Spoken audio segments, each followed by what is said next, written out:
Welcome to Shadow Fable.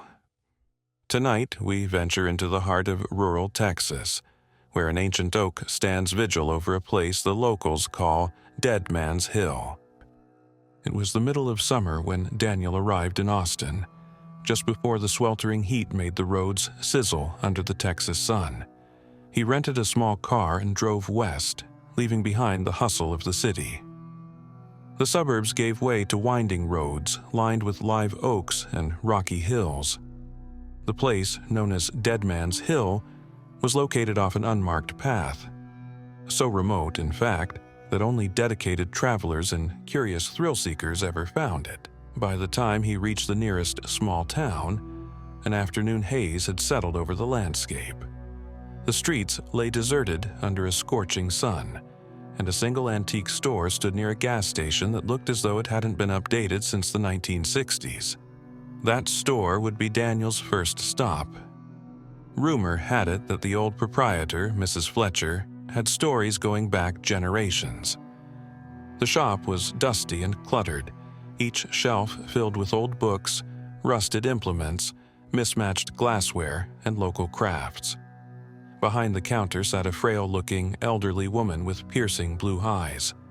She rose to greet me, her lips curling into a polite smile. "Afternoon, stranger. Don't get many visitors here in the middle of the day. You look like you've been driving a ways." Her voice had a soft, lilting Texas accent, marked by kindness but also a hidden caution. I nodded, wiping sweat from my brow. "Yes, ma'am, I'm working on an article, more like a personal project, about local legends. I was told you might know something about the Laughing Oak near Dead Man's Hill.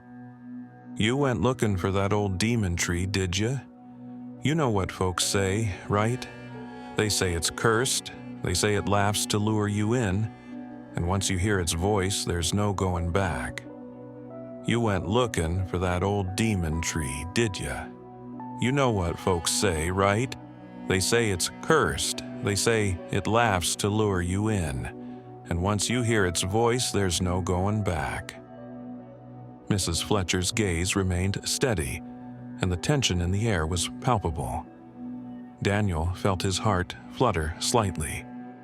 Despite the heat, a chill ran down his spine. That hill's about 10 miles west, then another 5 miles off-road. You'll see a barbed wire fence that's always half broken. Kids dare each other to go in. But if you're sensible, you'll turn around. There's nothing but trouble there. I'd still like to see it for myself. Can you tell me any more about the legend? Where did it start? Oh, it goes back to the 1800s. A man named Robert Harper owned all that land then. He had a wife and a little boy who took ill with a fever that no doctor could cure. Harper got desperate. Heard he'd do anything for a cure, even if it meant dabbling in dark arts. Folks said he made a pact with something evil under that oak tree. Then, one night, they heard ungodly screams and laughter echoing through the hills. By morning, the boy was alive. But Robert was never the same.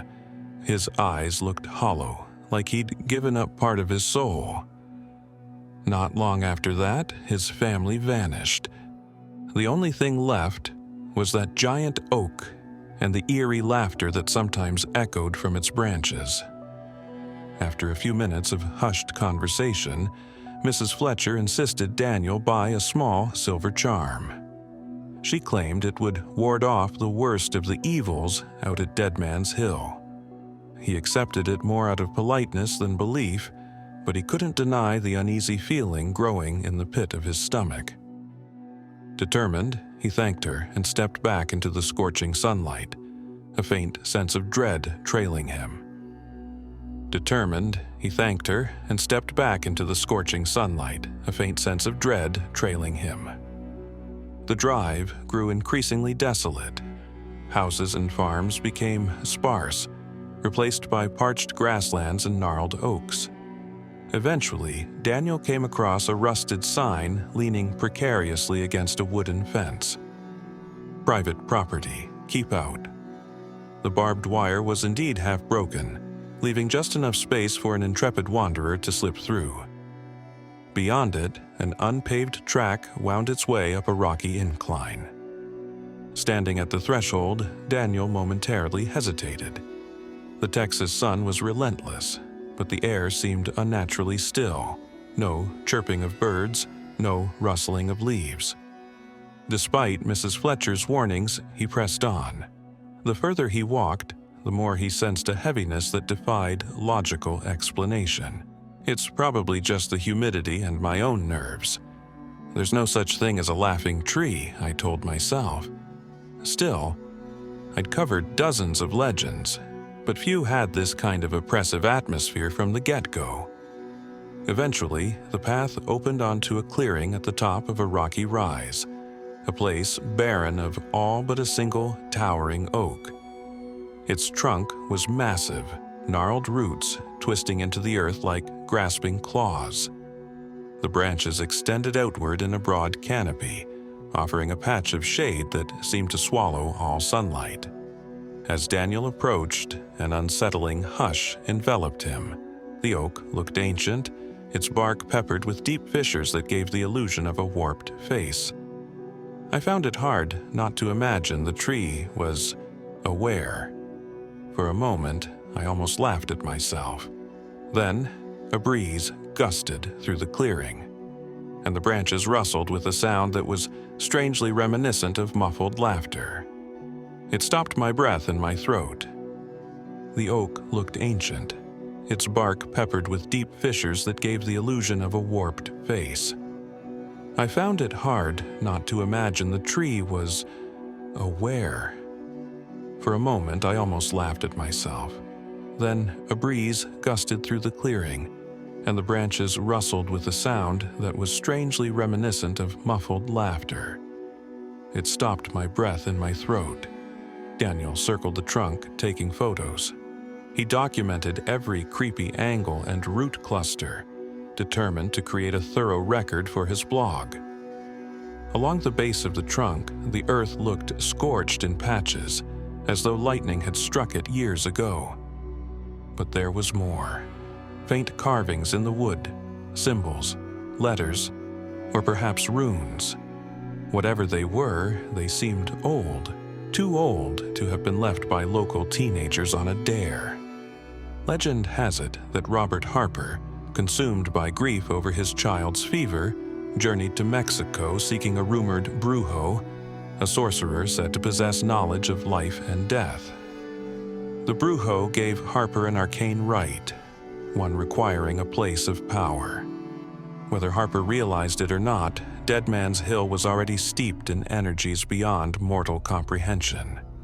So he performed the ritual beneath the oak, feathers, blood, chanting in the moonlight.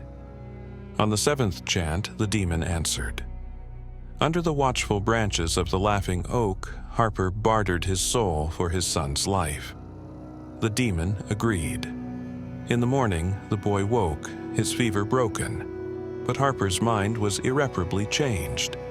Neighbors claimed to see him wandering at night, muttering incoherently. Sometimes he would laugh for no reason, his voice echoing unnaturally. Then the child disappeared without a trace. So did Harper's wife. Farmers who came to investigate found the homestead abandoned. Doors wide open, dinner plates still on the table, as though they had vanished mid-meal. After that day, the oak started laughing on windless nights. People stayed away, naming the place Dead Man's Hill. The sun was beginning to dip, and shadows stretched across the clearing. Daniel debated whether he should camp out until midnight. Perhaps he'd hear, or even record, that eerie laughter. Such a recording would transform his blog from a small curiosity to an online sensation. Despite the danger, the pull of the unknown proved too enticing. I'll stay until midnight.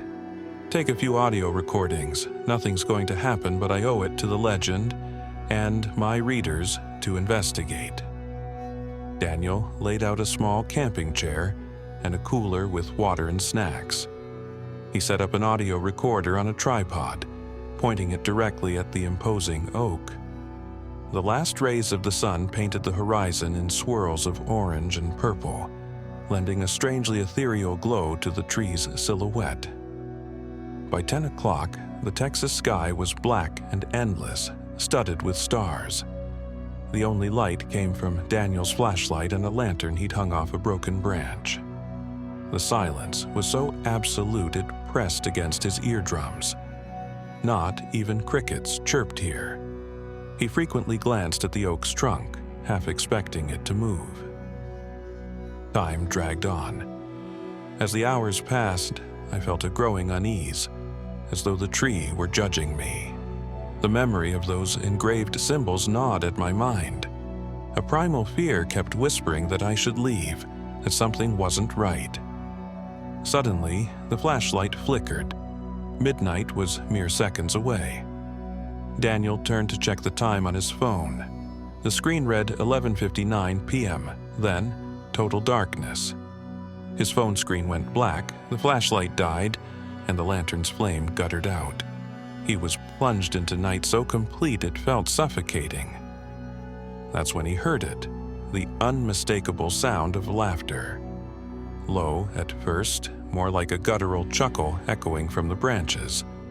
Gradually, it built in volume, taking on a mocking, resonant quality that reverberated through the clearing. Daniel's heart pounded. Adrenaline surged. In the pitch black, he fumbled for his phone or a spare flashlight, but everything seemed unresponsive. The only thing he could hear was that laughter, unholy, deep and scornful, rattling his very bones. My stomach lurched. A primal terror seized me. I'd heard about fight or flight, but at that moment my body froze as though my muscles were locked. I wanted to scream, but no sound came. Finally, I forced myself to move, to scramble for my gear. In the darkness, Daniel felt something brush against his leg, like a root slithering across the ground. He jerked away, nearly tumbling over a rock. The laughter pitched higher, more frenzied. The presence around him was tangible, an oppressive force bearing down on his mind. Then, just as swiftly as it began, the laughter ceased. The silence returned, more terrifying than any scream. "Robert, you return." A voice. It was so deep, like stone scraping stone. My chest tightened. Was I imagining it, or was the tree itself speaking to me? "You're not Robert, but you smell mortal, curious. You seek my laughter, do you?" Daniel's mind raced. He opened his mouth to respond, but found his throat too dry to produce words. The presence seemed to swirl around him, rustling the leaves in an unseen breeze. What are you? How are you talking to me?" Long ago, Robert Harper gave me his soul and his bloodline. I remain bound here to this oak, feasting on fear. My voice is carried by the wind. And now, traveler, you are within my domain. Daniel felt a strangling sensation, as though the air had solidified around his neck. Memories of the old stories, Harper's mad laughter, the vanished family, the unholy pact, flooded his mind. Did the demon think he was part of Harper's lineage? Did it even matter? Daniel felt a strangling sensation, as though the air had solidified around his neck. Memories of the old stories, Harper's mad laughter, the vanished family, the unholy pact, flooded his mind. Did the demon think he was part of Harper's lineage? Did it even matter?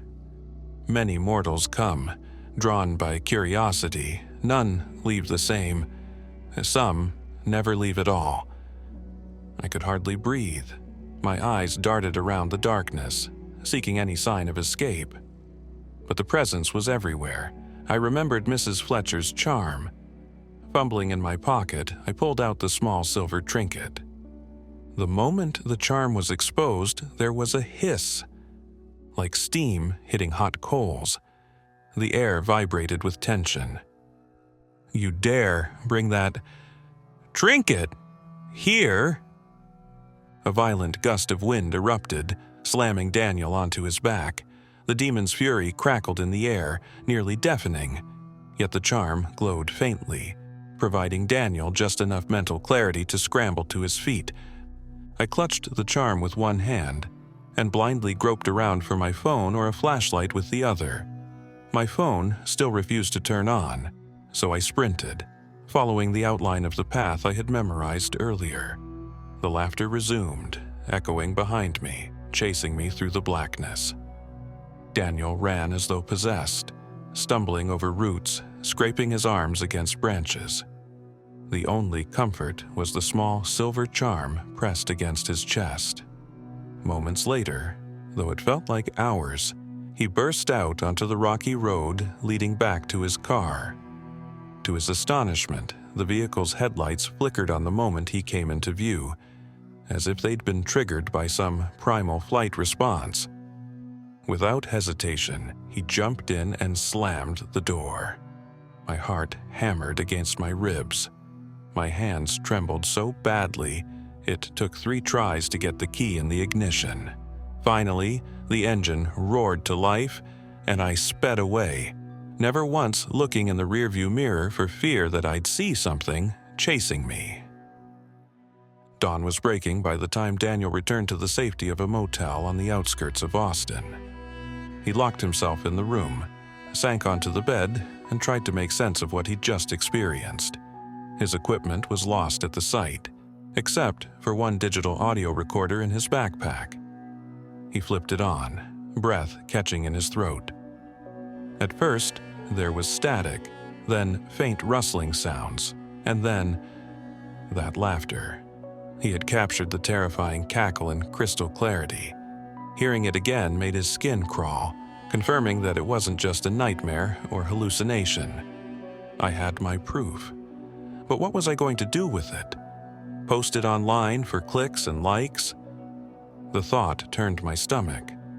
I knew that if I shared it, it would lure others out to the oak, risking their lives for a glimpse of the impossible. Could I live with that on my conscience? If you're sensible, you'll turn around. There's nothing but trouble there. Over the next few days, Daniel found himself poring over historical records in the Austin Public Library. He discovered old land deeds and a single mention of the Harper family in an 1852 newspaper. A small paragraph described Robert Harper's frantic search for a cure for his son's illness, but nowhere was there any record of the family's end. It was as if they vanished from history. I realized that I had stumbled onto something bigger than a mere local legend. The demon under that oak was real, and it was bound there, feeding on fear and the occasional unlucky wanderer. A wave of guilt crashed over me, knowing my blog post might be the next invitation for thrill seekers. Hoping to protect others, Daniel went back to Mrs. Fletcher. He needed answers, some way to stop the demon or at least contain it. She greeted him with a concerned look, as though she knew already how his night had gone. "Mrs. Fletcher, I heard it, saw it. That thing is real, and it's dangerous. There has to be a way to keep people away, or seal it for good. Lord, have mercy. Nobody's faced that demon in decades. Most folks around here just know better than to go out there. But you're not from here, so I guess you had to see for yourself. I have the audio. If I post it, I'm afraid curious people will flock to that hill. Should we cut the tree down? Burn it, maybe? Honey, many have tried. Axes break on that trunk. Fire won't spread. It's bound there by a power older than anything you or I understand. If you want to protect others, you let the legend remain a rumor. You let it fade. The more attention it gets, the stronger it becomes. Fear is its nourishment." Daniel realized that the demon thrived on belief and dread. The more the story spread, the more visitors would come, fueling the cycle. Perhaps anonymity was the only prison strong enough to hold it. I left the antique store feeling torn. My entire purpose was to report local legends, and yet, by telling this one, I might unleash something truly malevolent. The best choice seemed to be burying the evidence, destroying the audio file I'd recorded, but I wasn't sure if I had the courage to do it. My readers expected a story. I'd never withheld one before. I left the antique store feeling torn. My entire purpose was to report local legends, and yet, by telling this one, I might unleash something truly malevolent. The best choice seemed to be burying the evidence, destroying the audio file I'd recorded. But I wasn't sure if I had the courage to do it. My readers expected a story. I'd never withheld one before. That night, Daniel dreamt of the oak. In his nightmare, its branches reached out for him, the bark splitting to reveal countless leering faces, each one laughing. Over and over, the laughter rang until his soul quaked with terror. He woke, drenched in sweat, the silver charm still around his neck. Without hesitation, he grabbed his phone and opened the audio file. The laughter that had been so crisp and clear before was now static-laced. He hovered over the delete option, fighting the temptation to keep it. Eventually, in a burst of resolve, he pressed it. The file vanished. Gone. Daniel breathed a sigh of relief, though a knot of anxiety remained in his gut. A week passed. Daniel wrote nothing about the laughing oak. Instead, he posted a half-hearted article about other Texan folklore, chupacabras, haunted hotels, giving only vague references to a cursed tree on a private property, with no location details. Despite the anticlimactic post, he felt a sense of moral responsibility had been fulfilled. Yet the oak stands still, perched atop Dead Man's Hill, waiting for the next unfortunate soul to wander near. The demon inside grows restless, hungering for fear. For now, it remains imprisoned by secrecy, but for how long? Rumors have a way of surviving, and all it takes is one spark of curiosity, one determined thrill-seeker to push past the warnings and cross that broken barbed wire fence. If you ever find yourself in the outskirts of Austin and someone whispers about an ancient oak that laughs at midnight, heed the warnings. Don't go looking for it, because if you do, you might hear the laughter calling out your name in the darkness. And once you hear it, there's no guarantee you'll return the same, or at all. Thank you for joining us on Shadow Fable. Until next time, stay curious, but be cautious. Some secrets are better left hidden in the shadows.